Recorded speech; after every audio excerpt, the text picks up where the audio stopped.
Yeah, so right there, let us start with properties now. Uh,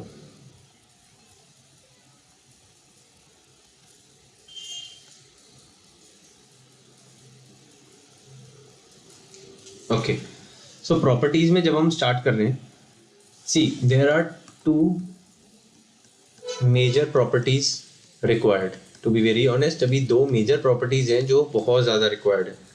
सबसे पहला तो है production and reproduction of accurate casts. Then the second one is dimensions of the impression. थोड़ा सा dimensions of the impression should remain stable during production of dies or cast. ठीक है,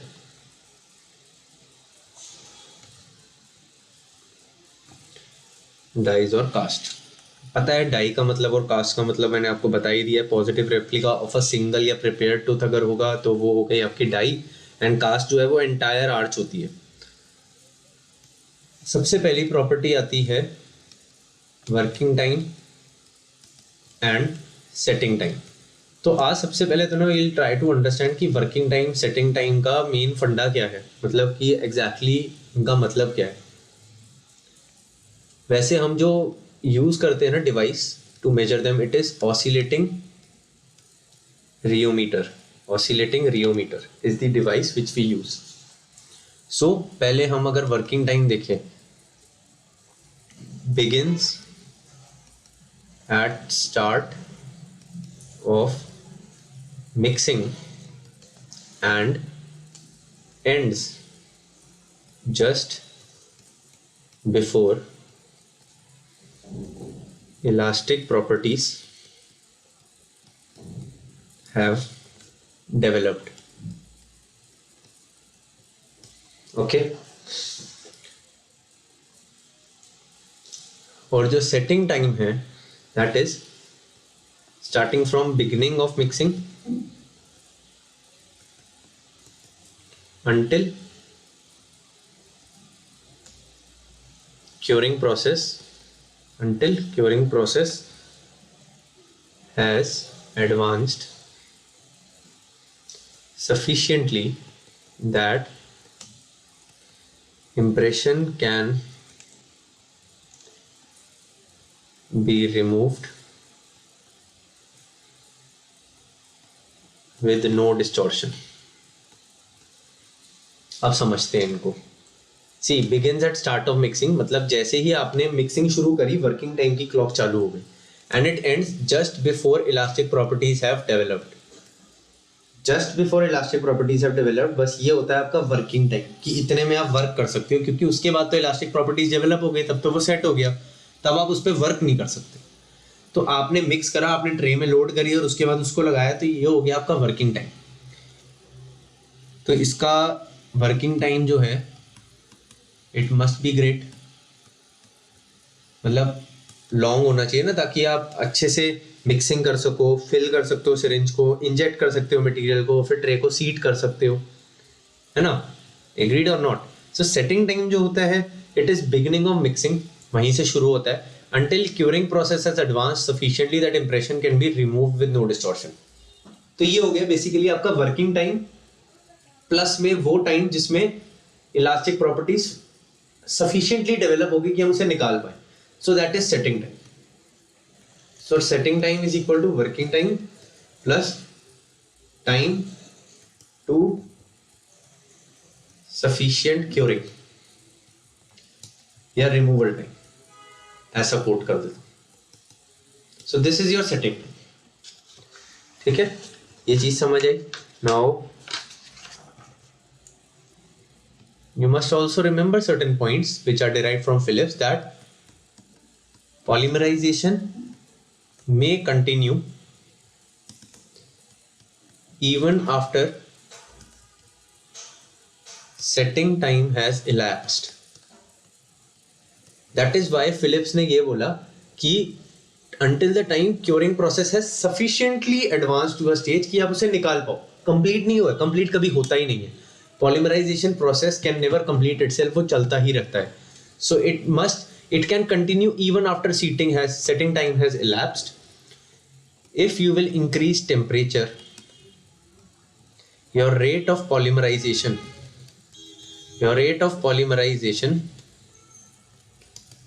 will increase. So अगर आपके पास 2 samples हैं, एक sample जो है वो है रूम टेम्परेचर में, मतलब एक को तो आपने हाथ में ले रखा है और दूसरा आपने ओरल कैविटी में प्लेस कर रखा है, कौन सा पहले सेट होगा? ये आपको लगेगा कि ये सेट नहीं हुआ है, उतने में ये सेट हो जाएगा, because it has a higher polymerization rate in comparison to the temperature present. ठीक है. Now if will be increasing the filler, तो working time and setting time जो है वो रिड्यूस हो जाएंगे. फिलर ज्यादा होने की वजह से working time setting time reduce हो जाएंगे, मतलब कि फास्टर सेटिंग होगी, setting will be faster. Now if you will increase the base catalyst ratio, then also your working time and setting time will increase for sure. ठीक है. देखो जब filler particle ज्यादा बढ़ गए तो फास्टर सेटिंग क्यों हो रही है?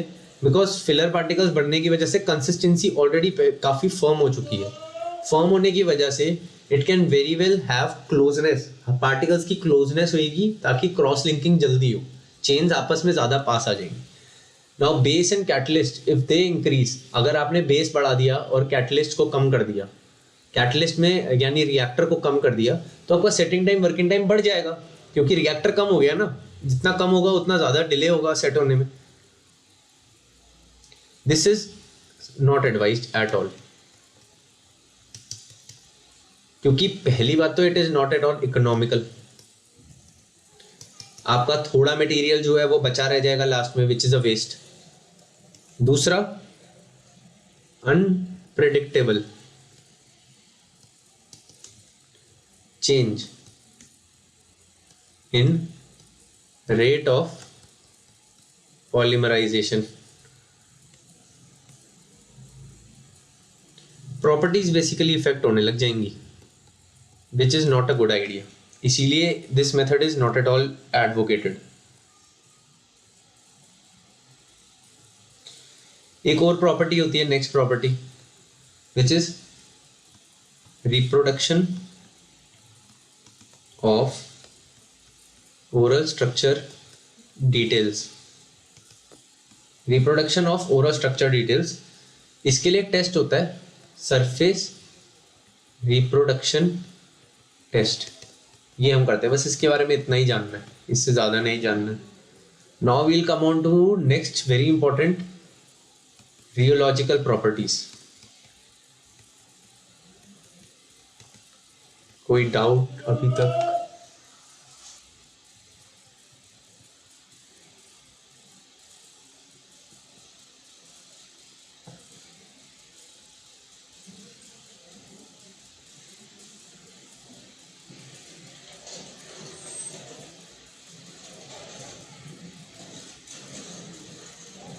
वर्किंग टाइम सेटिंग टाइम का क्लैरिटी नहीं है सर. अच्छा देखो,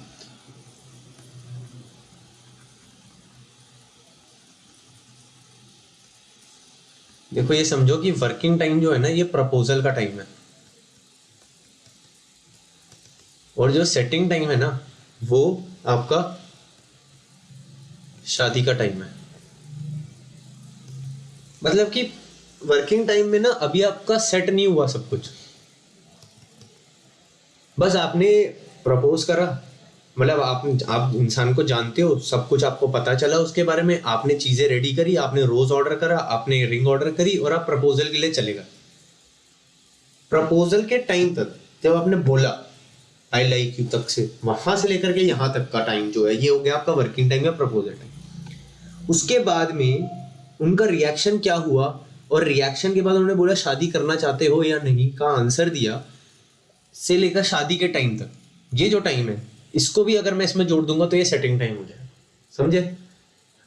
आप गए एक लड़की के पास, आपने रिंग्स की अरेंजमेंट करा, आपने रोजेस का अरेंजमेंट करा, अब आप उसके घर पे गए और आपने बेल बजा दी, वो नीचे आ गई, miss X I want to tell you something, I like you, यहां तक हो गया वर्किंग टाइम। उसके बाद उसने घुमा के चाटा मारा या फिर वेट करा और बोला कि ठीक है, I like it and I accept your marriage proposal, और उसके बाद शादी हो गई। ये वाले टाइम फ्रेम को भी आप पहले टाइम फ्रेम में जोड़ दिए, आपका सेटिंग टाइम हो गया। समझ आया?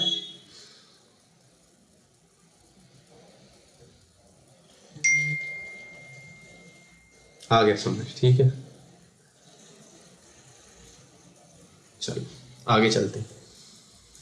Next we come on to your rheological properties.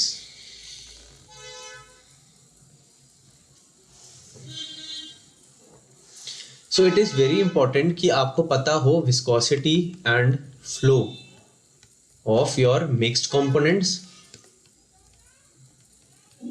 As well as your unmixed components, दोनों का आपको पता होना चाहिए। Why so? एक तो आपको पता चलेगा अनमिक्स्ड कंपोनेंट्स की विस्कोसिटी या फ्लो पता करने के बाद कि ईज ऑफ मिक्सिंग क्या है, कितना आराम से आप इन्हें मिक्स कर पाओगे या कितना ज्यादा हैवी लोड लगेगा। दूसरा, आपको यह भी पता चलेगा कि उसकी विस्कोसिटी कैसी है, कि एयर एंट्रैपमेंट का रिस्क है कि नहीं।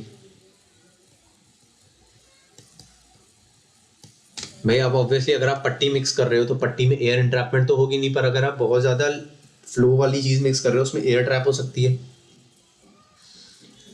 एंड एयर रिलीज, कि ये जो एयर ट्रैप हुई है क्या इसकी रिलीज होने की कैपेबिलिटी है? अगर ज्यादा फ्लो होगा तो इजीली हो जाएगी, मीडियम में दिक्कत आ सकती है। So ideally what are the requisites? It should flow freely and wet all tissues to achieve proper adaptation. दूसरा, resist करना चाहिए at the very same time to unintended surfaces. जहां हमें फ्लो नहीं चाहिए वहां पर नहीं जानी चाहिए, पर जहां पे हमें चाहिए वहां पे इतनी फ्रीली फ्लोइंग होनी चाहिए कि बहुत अच्छी रिकॉर्डिंग आ पाए। Now both these properties are achieved from a single material because of property known as shear thinning, यानी कि मटेरियल बिकम्स लेस विस्कस यानी कि more flowy when stressed during injecting and recovers its viscosity when it rests on tissues or in tray. जब कोई pressure नहीं लग रहा है तो ये एकदम सॉलिड जैसे, यानी कि मतलब काफी विस्कस है, और जब प्रेशर लग रहा है तो ये लेस विस्कस है। ये चीज को समझो, ठीक है? Now there are two things that can be derived from this. दो प्रॉपर्टीज निकल के आती हैं। एक तो है आपका स्यूडोप्लास्टिक और एक है आपका थिक्सोट्रोफिक, जिसके बारे में हम पहले भी डिफरेंसेस पढ़ चुके हैं इन आवर प्रीवियस वीडियोस। कि स्यूडोप्लास्टिक का मतलब होता है decrease viscosity with increasing shear stress. Thixotropic का मतलब है कि doesn't flow until sufficient energy in the form of impact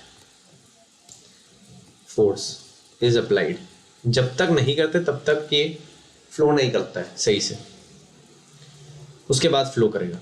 pseudoplastic में रिकवर्स इमीडिएटली, मतलब कि अपनी विस्कोसिटी को इमीडिएटली रिकवर कर लेगा, पर थिक्सोट्रोफिक जो है इट टेक्स टाइम। मतलब इतना समझ लो मोटा मोटा कि स्यूडोप्लास्टिक थिक्सोट्रोफिक सेम है, बट इनमें सिर्फ एक ही डिफरेंस है कि ये वाला इमीडिएटली रिकवर कर जाता है, ये वाला इमीडिएटली रिकवर नहीं करता है। तो इनके लिए टेस्ट क्या यूज होता है?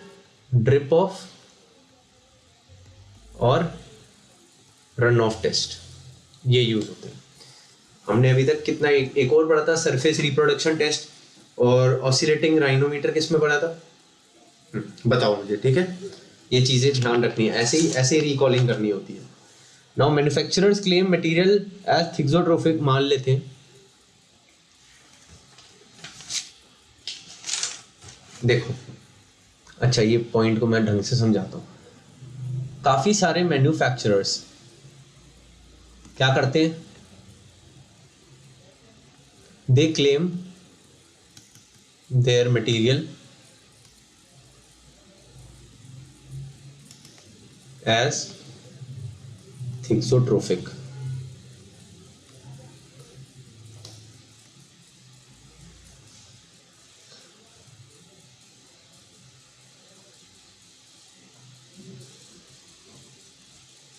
तो देर आर सर्टन रिक्वायरमेंट्स जो कि उन्हें बतानी चाहिए, तभी हम मानेंगे कि यह थिक्सोट्रोफिक है या नहीं है। पहला तो it must not slump when injected on vertical surface। ये ना हो वहां ठहर जाए, स्लम्प सा हो जाए। गूगल करो स्लम्प का मतलब क्या होता है, अपने आप थोड़ा सा बेटर आइडिया आएगा। दूसरा, duration of time delay is important, क्योंकि हमने पढ़ा है थिक्सोट्रोफिक मटेरियल्स टाइम लेते हैं रिकवरी दिखाने के लिए, तो कितने टाइम में वो रिकवर करेंगे दैट इज इंपॉर्टेंट, ठीक है।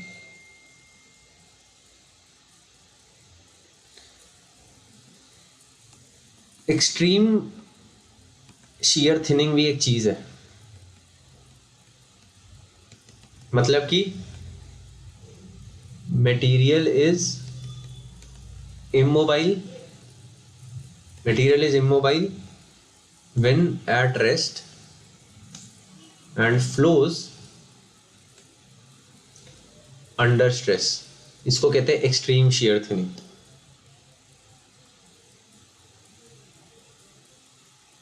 ये चीज जो है मैन्युफैक्चरर्स भी काफी हद तक क्लेम करते हैं, पर हमें ध्यान रखना पड़ेगा कि ये दो प्रॉपर्टीज हैं। मतलब एक तो टाइम बताओ, दूसरा स्लम्प नहीं करना चाहिए मटेरियल जब आप उसे इंजेक्ट करो। तो यहां पे ना थिक्सोट्रोफी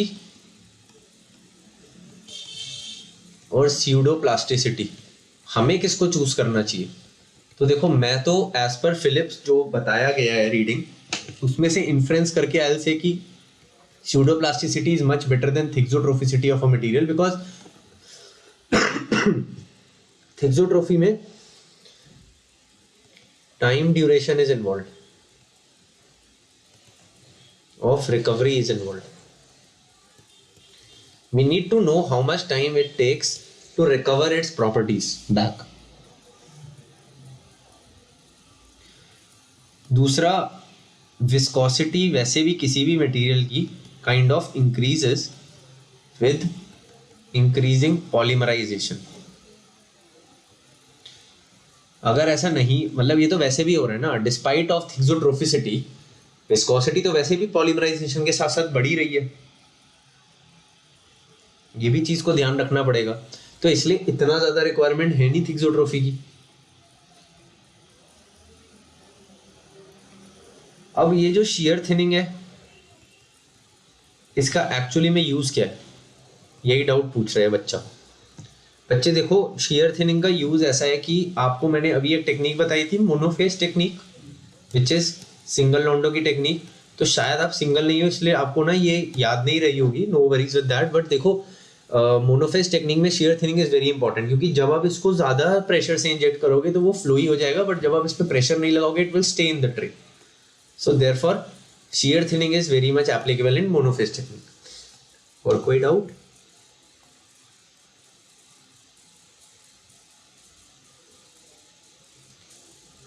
शियर थिनिंग को ना बच्चे ऐसा समझो कि शियर थिनिंग इज लाइक एक पीजी की लाइफ।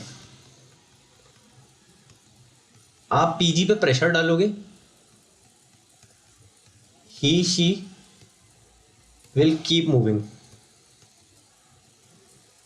पर जहां आपने प्रेशर डालना बंद करा, स्टेगनेंट हो जाएगा पीजी, कुछ काम ही नहीं करेगा, ढीला पड़ जाएगा। छुट्टी पे जैसे होता है पीजी 12-1 बजे उठ रहा है, काम ही नहीं है, ऐसे काम है भी तो नहीं कर रहा है क्योंकि प्रेशर नहीं है, ऐसा।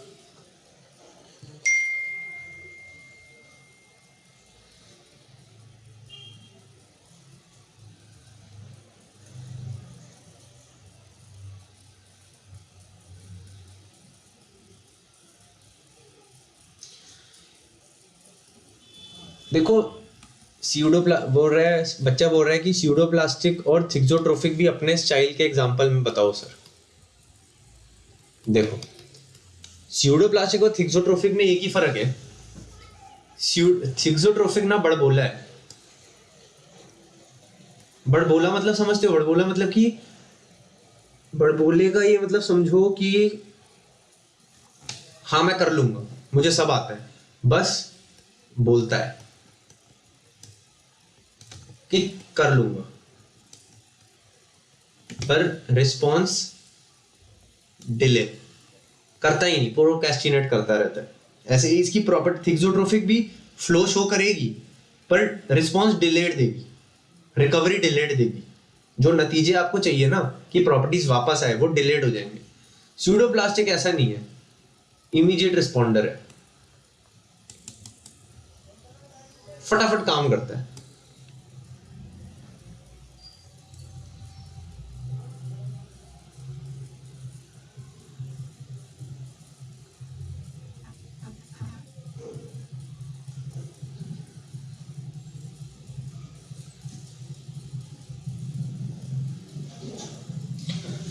Now coming on to the next properties,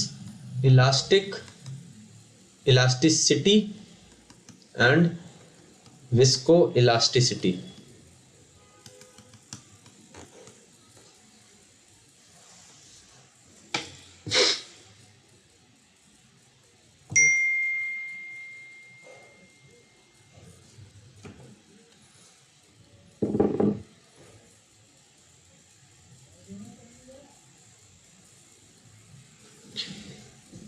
हमारी रिक्वायरमेंट क्या है कि elastic limit must be high. इसका क्या मतलब हुआ?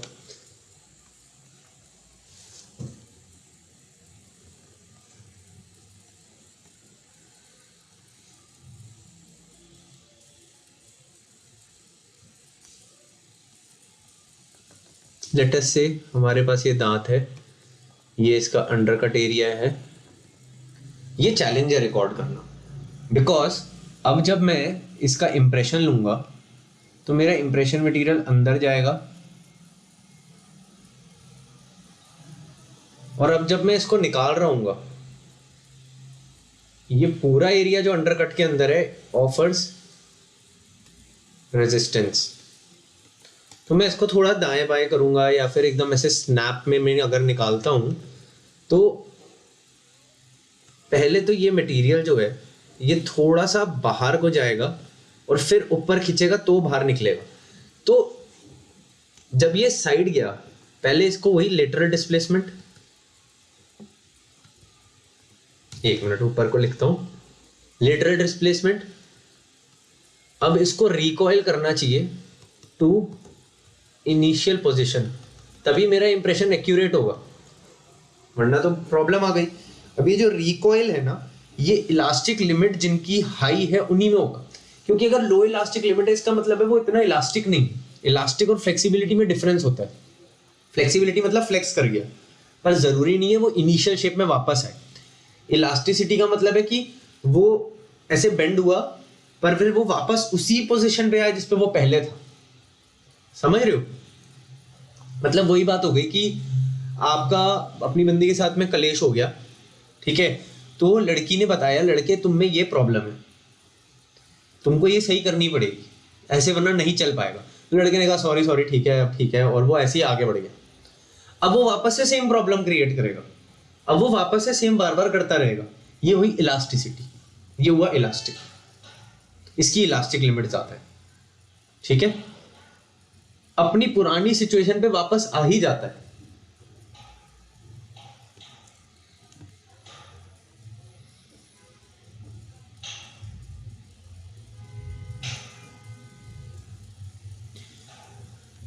जो भी इलास्टिक प्रॉपर्टीज होती हैं they improve with increase in curing time in mouth, क्योंकि फिर क्रॉस लिंकिंग अच्छी हो जाएगी तो फिर इलास्टिसिटी आ जाएगी अच्छी। Always remember that setting time के beyond take extra 1-2 minutes before removal. तो उससे क्या है, इलास्टिक प्रॉपर्टीज बेस्ट डेवलप हो जाती हैं, ऐसा फिलिप्स में लिखा है। तो ये जो इलास्टिक रिकवरी है इसका ऑर्डर है, एक ऑर्डर क्या है, ए सिलिकॉन की बेस्ट है, फिर सी सिलिकॉन, फिर पॉलीईथर, फिर पॉलीसल्फाइड। पॉलीसल्फाइड की वर्स्ट है कि बेस्ट है, क्यों? क्योंकि पॉलीसल्फाइड को फिर हम बोल सकते हैं ये एक स्टिफ मटेरियल है, ये इलास्टिक नहीं है। ये सिलिकॉन इलास्टिक है बहुत अच्छा। और बच्चों कॉम्पोजिशन वाली एक नोटबुक है, वैल्यूज वाली एक नोटबुक है, प्रॉपर्टीज वाली एक है ना, उसमें डालो ये, ठीक है, ऑर्डर बनाओ। तो जो आपका इंप्रेशन मटेरियल है, impression material is basically visco elastic, तभी ये शेयर थिनिंग शो करता है। इसका मतलब है इसके अंदर दो कंपोनेंट्स हैं, एक तो इसका इलास्टिक सॉलिड की तरह बिहेवियर है और एक इसका विस्कस लिक्विड की तरह बिहेवियर है। इलास्टिक सॉलिड और विस्कस लिक्विड की तरह। इलास्टिक सॉलिड मतलब एक स्प्रिंग की तरह काम कर रहा है और विस्कस लिक्विड का मतलब है एक ऑयल डैशपॉट। ऑयल डैशपॉट का मतलब समझते हो? ऑयल डैशपॉट का क्या मतलब होता है? सी बताता हूँ, एक मिनट गूगल करके दिखाता हूँ तुम्हें।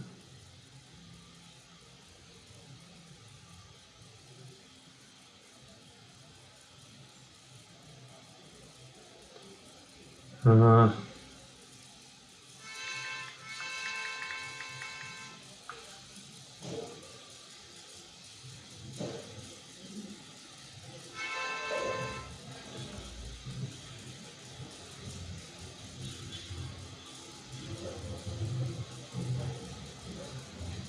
ऐसा समझो कि ऑयल डैशबोर्ड इसमें भी सही से नहीं बताया। ये ना एक ऑयल है, ऑयल का कंटेनर, मान लो इसके अंदर मैंने तेल रखा है और मैंने एक बॉल फेंक दी, तो बॉल जो है ना पहले तो फुल स्पीड में जाएगी पर ऑयल से टकराती है, क्योंकि ऑयल एक रेजिस्टेंस ऑफर कर रहा है, तो ये ऐसे जाएगी, पहले बॉल ऐसे ही स्पीड में, फिर slow slow slow slow slow, मतलब देख रहे हो? ये ऑयल डैशबोर्ड का काम होता है। ऑयल डैशबोर्ड ने ऐसे डैम्पन कर देता है मूवमेंट्स को, लेटर ऑन ब्रेक्स में यूज होता है और भी बहुत चीजों में यूज होता है। तो ये दो बिहेवियर है, एक तो स्प्रिंग और एक ऑयल डैशबोर्ड, मतलब कि doesn't deform when sudden force but only to constant force over time. मतलब जब बॉल एकदम से हवा से आकर के टकराती है तो एकदम सॉलिड जैसा हो जाता है, फिर कांस्टेंट फोर्स लगता है ग्रेविटी का, तो इसलिए आराम आराम से उसको अलाउ कर देता है।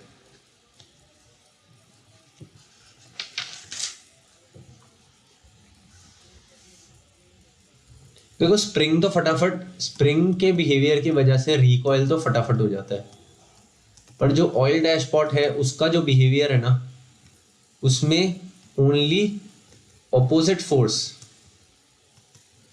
can restore it back। ये चीज है, मतलब इसको ना मैं बेटर समझाऊंगा, इसको अभी के लिए ना एक डाउट ही रहने दो। एक मैक्सवेल वॉइट मॉडल है, उसको मैं आराम से एक वीडियो में समझाऊंगा। फिर देखते हैं। इतना समझ लो कि लेस टाइम अप्लाइड फोर्स का है अगर, तो लीस्ट डिफॉर्मेशन है। जब हम सडन फोर्स लगा रहे हैं एक ऑयल डैशबोर्ड पे, तो आराम आराम से हो रहा है, मतलब कि ऐसा है कि कैसे, कौन सा एग्जांपल दूं?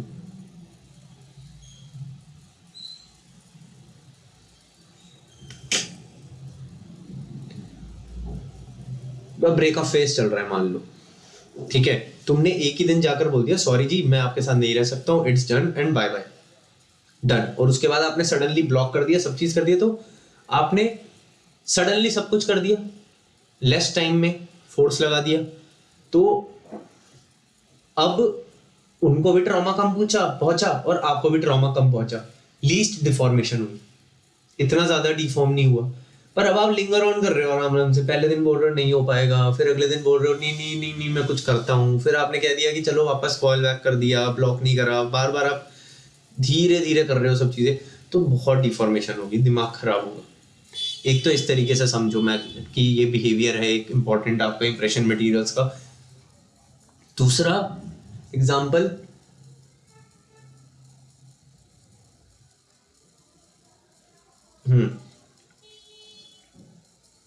नहीं बस इतने एग्जाम्पल से ही समझ जाओ यार, इससे ज्यादा नहीं समझ आ रहे मुझे भी। हेंस इसीलिए बोला जाता है कि एक स्नैप में इंप्रेशन निकालो, सडन फोर्स दो, तो उससे क्या होगा, टीयर स्ट्रेंथ बढ़ जाती है, आपकी स्ट्रेंथ बढ़ जाती है मटेरियल की, तो मटेरियल टीयर नहीं होता है छोटे छोटे सेक्शंस में, ये सिग्निफिकेंस है।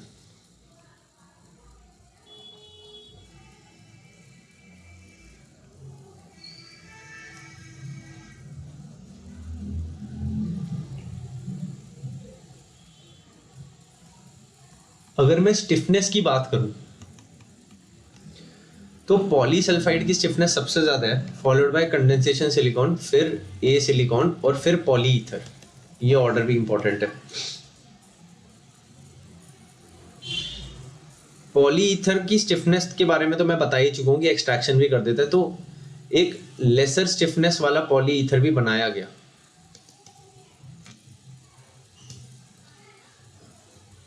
क्या करा उन्होंने कि उन्होंने इंक्रीज कर दिया ईथर प्री पॉलीमर को इन फाइनल फॉर्मुलेशन, तो उसकी वजह से इनिशियल हाइड्रोफिलिसिटी तो बढ़ गई, इनिशियल हाइड्रोफिलिसिटी जिसकी वजह से स्टिफनेस दिखती है ये बढ़ गई, और इंप्रेशन का प्रिसीजन भी बढ़ गया।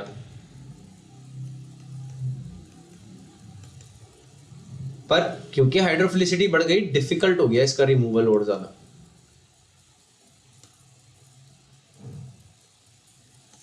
एक ना मेथड होता है ट्रिपल ट्रे मेथड, उसमें हम क्या करते हैं कि जैसे ये मेरे को इंप्रेशन लेना है, पर इंप्रेशन के बाद मुझे बाइट भी रिकॉर्ड करनी, मतलब ऐसा समझो कि मेरे को ना इस साइड का ऐसा इंप्रेशन लेना है कि नीचे के दांत भी आ जाए, ऊपर के दांत भी आ जाए, और वो किस तरीके से मिल रहे हैं ये भी आ जाए।